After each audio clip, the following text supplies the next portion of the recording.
Já se passaram cerca de 1.450 dias, o que equivale a 4 anos. E até hoje, o empresário Lucas Porto, principal suspeito de ter estuprado e asfixiado até a morte a publicitária Mariana Costa, de 33 anos, ainda não foi julgado. Ele já foi encaminhado para o Tribunal do Júri Popular, para a realização da sessão do Júri Popular, em que ele será julgado. Julgado, será condenado ou absolvido, porque é competência do Júri Popular esse tipo de crime, que foi cometido por ele. 13 de novembro de 2016. Naquele dia, Mariana estava em um almoço de família com a mãe, a irmã, o marido da irmã, o cunhado Lucas Porto e as 2 filhas. Na volta, Lucas teria deixado Mariana e as 2 filhas em casa, neste condomínio no bairro do Turu. Lucas sai e 30 minutos depois teria retornado ao condomínio, subido de elevador até o 9º andar onde Mariana morava. Cerca de 40 minutos depois, ele sai pelas escadas, com aparência nervosa, cabelo despenteado e roupa bagunçada. Tudo foi registrado pelas câmeras de segurança do condomínio e foram estas imagens que ajudaram nos primeiros rumos da investigação. Exames foram realizados e indicaram marcas de violência no corpo de Mariana. Lesões no pescoço apontaram para o sufocamento. Um travesseiro estava sobre o rosto da jovem no momento em que foi encontrada. Ela ainda chegou a ser levada para um hospital particular, mas já estava sem vida. Lucas foi preso em flagrante. Para a polícia, as imagens do circuito e depoimentos de testemunhas foram suficientes para se decretar a prisão temporária dele. Com relação ao processo que tem como vítima a senhora Mariana Costa, o Ministério Público trabalha desde o início com a delimitação da autoria delitiva bem cristalizada e trabalha para que ocorra a condenação do réu. A nossa atuação se dá nesse sentido e temos certeza de que toda a prova produzida é uma prova robusta e cristalina, no sentido de demonstrar essa autoria. Lucas Leite Ribeiro Porto era casado com Carolina, irmã de Mariana. Os dois estavam em um relacionamento há 20 anos. Em depoimento, Lucas disse que, apesar de nunca ter mantido relações extraconjugais, era apaixonado por Mariana havia 3 anos e esta teria sido a motivação do crime. A primeira audiência de instrução foi realizada em março de 2017.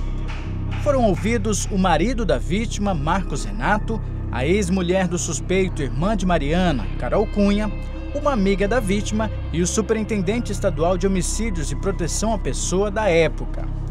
Também foram ouvidos uma psicóloga e um psiquiatra que atenderam Lucas. Na segunda, que aconteceu no mês de maio, a defesa de Lucas pediu um exame de sanidade mental, alegando que o suspeito sofria transtornos mentais.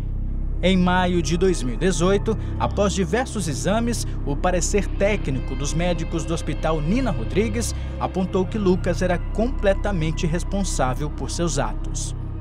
Bom, inicialmente quem postulou a instauração de um processo de incidente de sanidade mental foi uma outra equipe de advogados. O resultado do laudo diz que ele é imputável, ou seja, é responsável e sabe sim lidar com todos os atos que ele praticar. Isso não quer dizer que seja o crime do qual ele esteja sendo acusado. Quando a perícia diz que ele é responsável pelos seus atos, ele se refere aos atos cotidianos e equivocadamente se deu o entendimento de que esses atos seriam os atos delituosos dos quais ele está sendo acusado. Então isto é uma grande inverdade. É um equívoco quando se diz que ele é responsável pelos seus atos, está atrelando esses atos a um ato delitivo, do qual ele não cometeu. Em 25 de outubro de 2018, durante a terceira audiência de instrução do caso, o suspeito não respondeu às perguntas feitas pelo juiz e pela acusação, mas negou a autoria do crime ao responder os questionamentos da defesa. O juiz da 4ª Vara do Tribunal de Júri, José Ribamar Luiz Júnior, durante essa última audiência, pronunciou Lucas Porto para ser julgado pelo júri popular pelos crimes de estupro e homicídio triplamente qualificado, tendo como qualificadores motivo torpe, sem chance de reação da vítima e feminicídio. O total de todas as penas pode chegar a até 60 anos de prisão. Os advogados de defesa de Porto recorreram da decisão judicial ao Tribunal de Justiça e há cerca de 3 anos a família de Lucas contratou peritos de São Paulo para acompanharem o caso. No meu caso, eu entrei na questão de perícia audiovisual, tá? E todos os arquivos digitais, que é onde também se acrescenta celular, computadores, né? E meu trabalho está sendo para acompanhar o que está dentro dos aparelhos celulares e fiz a parte das degravações das imagens. Tem um fato muito interessante na questão das imagens. Na investigação tem um lapso temporal, um tempo que fala que o Lucas estaria conversando e nas imagens ela nos relata outra parte, né? Que onde eu já fiz um parecer técnico, que está até numa outra parte que o doutor Arildo irá falar, que está dando até um ensejo de uma falsa, ter ludibriado, né? Ou fracionado o vídeo, né? A quebra da cadeia de custódia. Então, o meu trabalho está sendo feito nessa parte, né? Onde que pode estar até chamado aí a fraude processual pela essa fragmentação que existe nos vídeos. Por quê?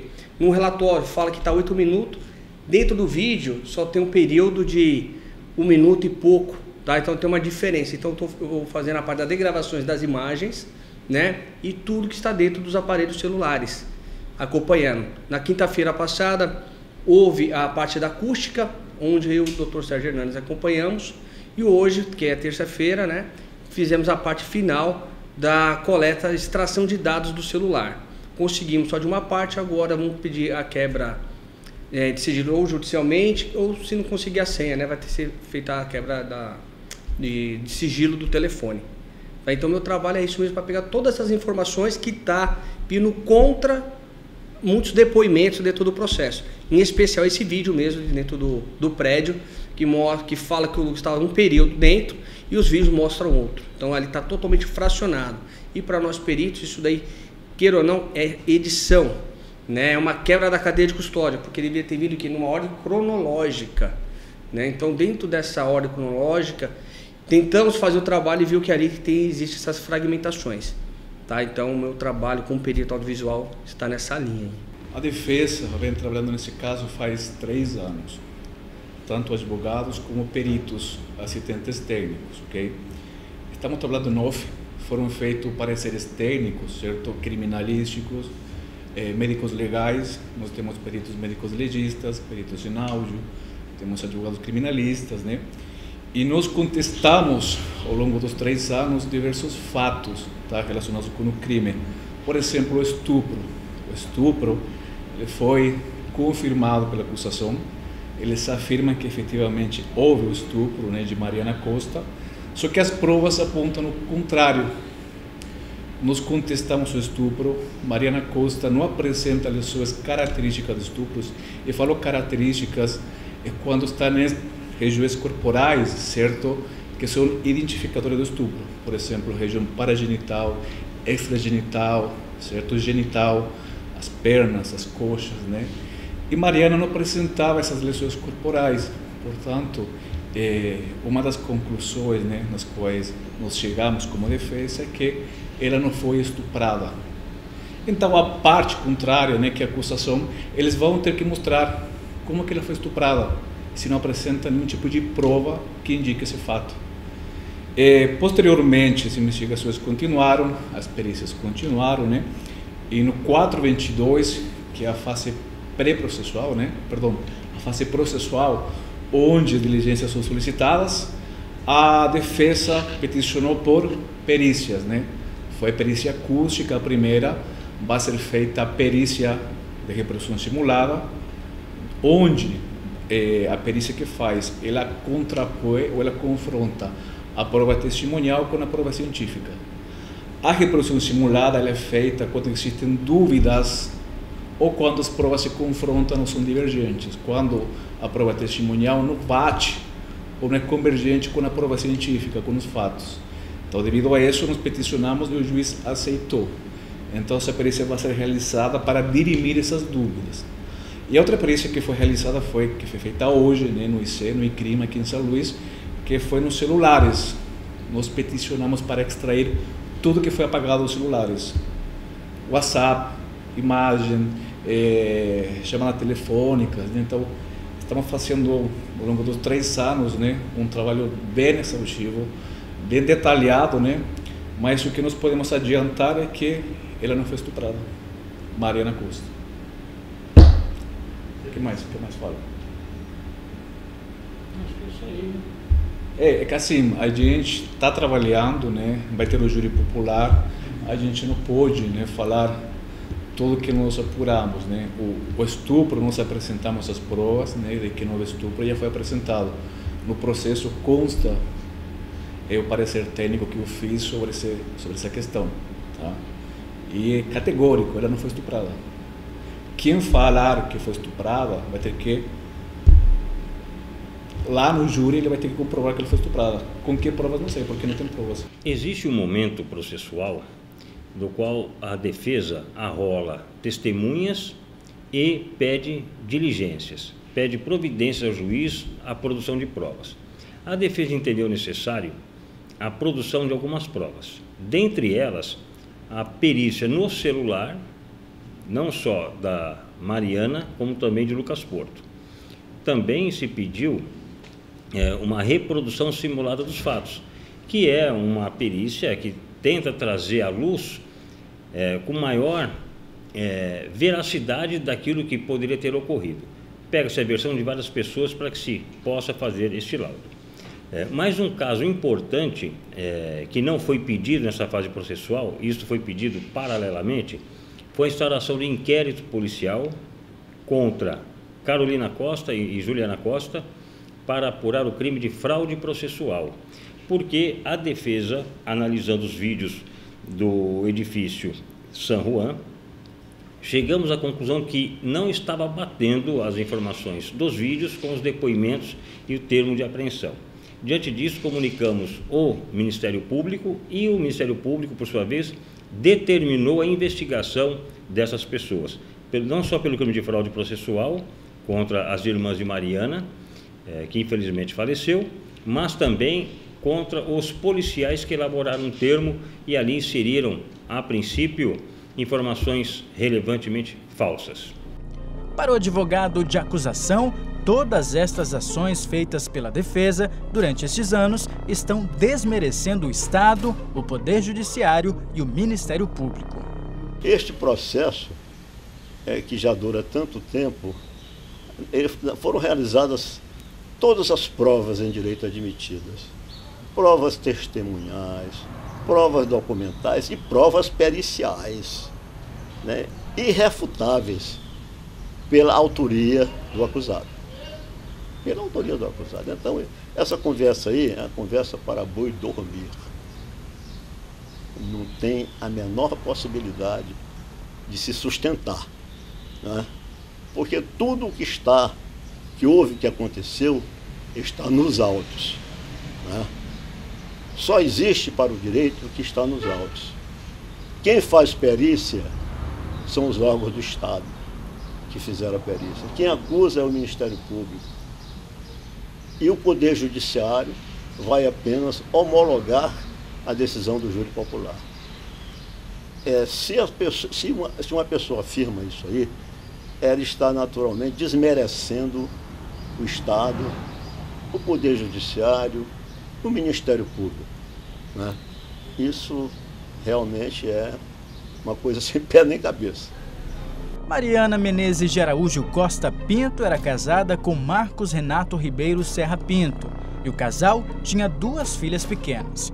Outro fato que chama a atenção em toda essa história é que em 25 de abril de 2019, o viúvo de Mariana foi preso sob suspeita de ter estuprado a sua própria sobrinha de 15 anos em uma fazenda em Itapecuru Mirim, interior do estado. Segundo a polícia, Marcos havia acabado de chegar de uma festa onde havia ingerido bebida alcoólica. Quando chegou à fazenda, pediu para assistir um filme com a sobrinha. Quando acabou, ele teria imobilizado o adolescente e praticado ato sexual violento.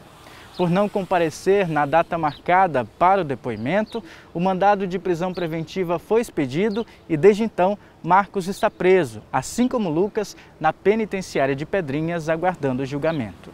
Após a morte da publicitária, a família de Mariana Costa criou o projeto Somos Todos Mariana, que ajuda no combate ao feminicídio no Maranhão. A iniciativa leva para bairros e escolas palestras que alertam sobre a importância da mobilização contra casos de violência contra mulheres.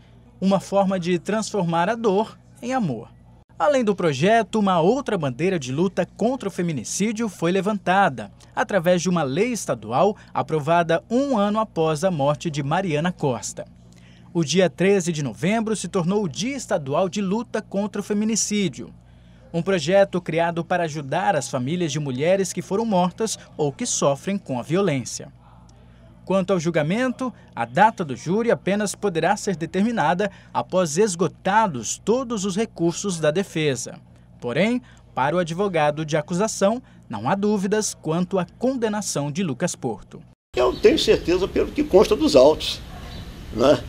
Porque para mim, deixa eu lhe dizer, para o médico, quando você procura o médico, para dar o diagnóstico, ele tem que examinar o seu corpo, né, e encaminhá-lo para exames de imagem, né, exames de sangue, outros exames que a medicina utiliza. Agora, nós no direito, para nós, os autos, só existe o que está nos autos. E o que consta dos autos, meu amigo, é irretocável. Ninguém pode dizer o contrário. Agora, volto a dizer, eu compreendo que a defesa se valha dos argumentos que quiser, né? Mas esses argumentos serão totalmente contraditados e o que vai prevalecer é a perícia do Estado, dos órgãos do Estado, que tem fé pública, né? Isso não está no meu querer nem no seu. Isso está nas leis brasileiras. A irmã de Mariana, Caroline, que não pôde gravar a entrevista, enviou um texto falando da importância que a irmã representou para ela e o que a família tem passado nestes últimos anos. Somos Marianas. Em primeiro lugar, eu quero dizer que sinto muita tristeza em ver o grau de perversidade do ser humano. Além de perder a minha irmã, tenho que ver o que estão tentando fazer, transformar a nossa Mariana, que foi estuprada, assassinada, em ré do seu próprio estuprador e assassino. Ela continua dizendo: nós confiamos na justiça, confiamos no trabalho feito pela polícia, pelos peritos, pelo Ministério Público e pelos nossos advogados. A justiça será feita. Em memória de minha irmã, eu declaro que nem a morte vai me calar. Não estou sozinha. Somos um exército de mulheres e homens que anseiam por um futuro de paz, justiça e verdade. E ao final, ela diz: durante esse tempo, muitos de vocês não têm dimensão do que passamos até aqui, mas não tememos, pois em tudo somos mais que vencedores naquele que tem nos sustentado, Jesus. Não vamos desistir, não vamos calar. Vamos marchar por justiça, por Mariana e por todas as Marianas. E que possamos, homens e mulheres, ser agentes em defesa da justiça, da verdade, do respeito à vida e à dignidade do próximo. Seja o meu próximo homem ou mulher. Queremos só paz na terra e seguir a nossa vida e missão. Nada vai nos parar. Nada.